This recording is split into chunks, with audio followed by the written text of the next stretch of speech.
guys! Hi guys! Our today's video, magluluto tayo ng fish and chili garlic sauce. Una, iprito natin ang ating isda.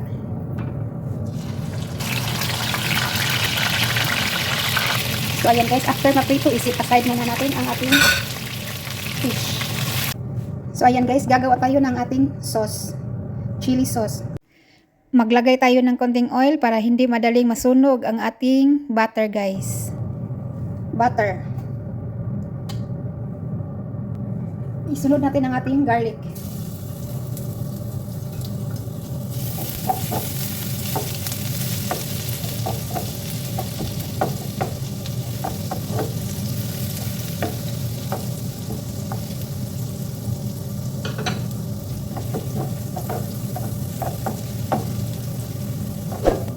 Ang ating soy sauce. Tomato paste.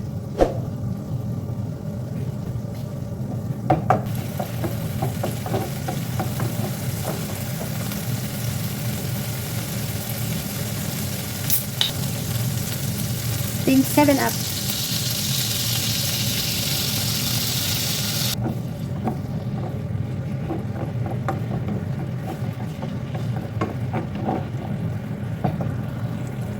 At paglagay tayo ng sili, green chili at bell pepper.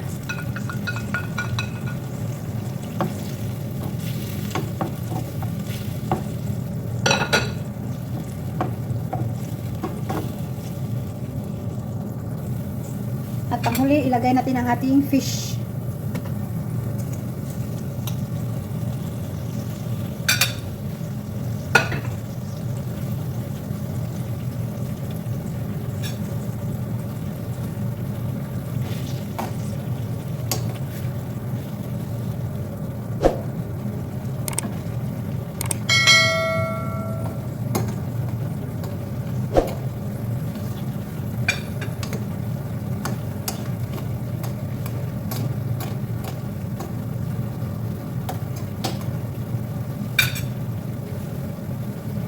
Cover mga 1 minute.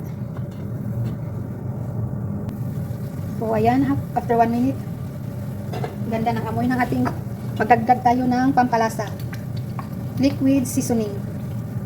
Hindi na ako mag-add ng salt kasi naglagay ako ng soy sauce.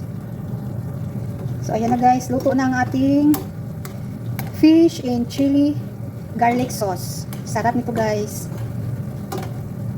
Kain na tayo ng lunch.